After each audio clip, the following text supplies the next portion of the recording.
کاش chairman P T I سیاست میں مذہبی کارڈ استعمال نہ کرتے، اپنی سیاسی مخالفین کو مذہب کے پیمانے پر توڑنے کا مشورہ دے کر نااہل نہ کراتے تو شاید سیتا وائٹ، عائشہ گل علیہ، ریحام خان، ہاجرہ پانیزئی اور دیگر بہت سی خواتین کے ساتھ معاملات کو عمران کے مخالفین سیاسی ایشو بنانے سے گریز کرتے۔ لیکن جب دوسروں کے نجی معاملات پر جلسوں میں باتیں کی جائیں گی اور سوشل میڈیا ونگ سے بھرپور پروپیگنڈا بھی کرایا جائے گا تو باری آنے پر دوسرے بھی پیچھے نہیں ہٹیں گے۔ یاد رکھیں، ایک سیاستدان، ایک حکمران کی کوئی نجی زندگی نہیں ہوتی، یہ عوام کی ملکیت ہے۔ ان خیالات کا اظہار سینئر سیاسی تجزیہ کار مزمل سہروردی نے اپنے ایک کالم میں کیا ہے۔ وہ لکھتے ہیں کہ فلم ایکٹرز، پروڈیوسرز اور کھلاڑیوں کا خواتین کے ساتھ کوئی نہ کوئی سکینڈل سامنے آتا رہتا ہے۔ بہت سے سکینڈل کا تو عوامی سطح پر کوئی نوٹس بھی نہیں لیتا، لیکن سیاستدان کا معاملہ مختلف ہوتا ہے۔ خصوصاً کسی مقبول پارٹی کے قائد، وزیر اعظم یا صدر کے بارے میں کسی خاتون کے حوالے سے سکینڈل منظر عام پر آنا عوام کے لیے خاصا اہم ہوتا ہے، کیونکہ سیاست کے اصول اور قواعد کھیل اور شوبز سے بالکل الگ اور مختلف ہوتے ہیں۔ چیئرمین تحریک انصاف کے نجی سکینڈلز بھی کوئی نئی بات نہیں، وہ ایک انٹرنیشنل کرکٹر تھے۔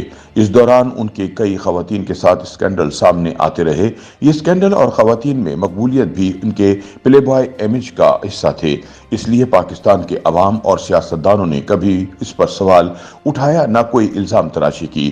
لیکن جب وہ سیاست میں آ گئے تو معاملات کچھ اور ہو گئے۔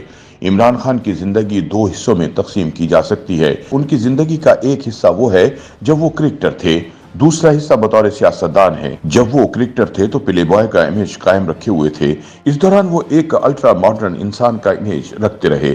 کرکٹ سے ریٹائرمنٹ کے بعد اور سیاست میں آنے سے پہلے انہوں نے اخبارات میں مضامین لکھنے شروع کیے۔ ان مضامین میں وہ دائیں بازو کے نظریات کے حامل نظر آئے۔ وہ اپنے مضامین میں اسلامی تاریخ کے حوالے دیتے اور اسلام کی فضیلت بیان کرتے تھے۔ انہوں نے عوام کو بتایا کہ وہ اب بدل گئے ہیں۔ مزمل سہروردی کے مطابق جب تحریک انصاف قائم کر کے وہ عملی سیاست میں آئے، انہوں نے سیاست میں مذہبی کارڈ بھرپور طریقے سے استعمال کیا۔ انہوں نے ریاست مدیدہ بنانے کا اعلان کیا۔ وہ امر بالمعروف کی اصطلاح استعمال کرنے لگے۔ احتساب کے لیے اسلامی نظام انصاف کی بات کرتے رہے۔ وہ خلفائے راشدین کے دور کی مثالیں دیتے تھے۔ تسبیح ان کے ہاتھ میں رہنے لگی، نماز پڑھنے کی تصاویر وائرل ہونے لگیں۔ مقصد یہ تاثر پیدا کرنا تھا کہ اب وہ اسلامی تعلیمات کے مطابق زندگی گزار رہے ہیں۔ سیاسی مخالفین نے سیتا وائٹ اور ٹیریان کے بارے میں سوالات پوچھنے شروع کر دیے۔ چیئرمین تحریک انصاف کی جگہ کوئی بھی سیاسی کھلاڑی ہوتا، یہ سوال تو پوچھا جانا ہی تھا، کیونکہ سیاست میں کسی کا کوئی ذاتی معاملہ نہیں ہوتا۔ پھر ریحام خان سے شادی، طلاق اور ریحام کی کتاب کا معاملہ سیاست کا موضوع بن گیا۔ ریحام خان کی کتاب میں جو الزامات عائد کیے گئے وہ کسی کریکٹر کے بارے میں نہیں بلکہ ایک سیاسی جماعت کے سربراہ، پاپولر لیڈر اور سابق وزیر اعظم کے بارے میں ہیں۔ ووٹرز کسی سیاستدان کے اس پہلو کو کیسے نظر انداز کر سکتے ہیں، اس پر بات تو ہوگی۔ پی ٹی آئی کے حامی جتنا مرضی کہہ لیں کہ شادی کرنا کوئی جرم نہیں ہے، شادی کے بعد گھر کی باتیں باہر نہیں کرنی چاہیے، میاں بیوی کو ایک دوسرے کا پردہ رکھنا چاہیے، لیکن عوام اور سیاسی مخالفین یہ دلیل نہیں مانیں گے۔ عائشہ گل علیہ کے الزامات کو کس پیمانے پر دیکھا جانا چاہیے، یہ ایشو تو تب سامنے آیا تھا جب پاکستان کو ریاست مدینہ بنانے کا دعویٰ کیا جا رہا تھا۔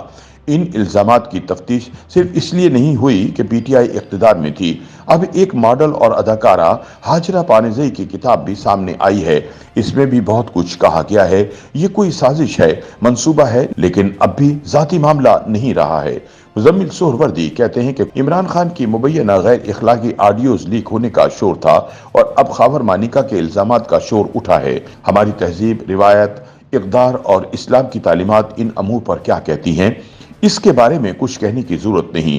یورپ میں خواتین کے سکینڈلز نے کئی سیاستدانوں اور سیلیبریٹیز کا کریئر ختم کر دیا۔ حکمران اور سیاستدان کی کوئی نجی زندگی نہیں ہوتی، وہ عوام کو اپنے اعمال کا جواب دہ ہوتا ہے۔ سیاسی مخالفین اور لکھنے والوں کو بھی سوال کرنے سے نہیں روکا جا سکتا۔ اس طرح تو ہوتا ہے اس طرح کے کاموں میں۔ یوٹیوب پر گوگلی نیوز دیکھنے کے لیے youtube.com کی سرچ بار میں googly news T V type کریں۔ گوگلی نیوز کے پیج پر سرخ رنگ کے سبسکرپشن والے بٹن پر کلک کرنا نہ بھولیے۔ یوٹیوب پیج پر اپلوڈ ہونے والی ویڈیوز سے باخبر رہنے کے لیے بیل آئیکن پر کلک کیجیے۔ آپ کو ہر نئی ویڈیو کے بارے میں نوٹیفیکیشن موصول ہو جائے گا۔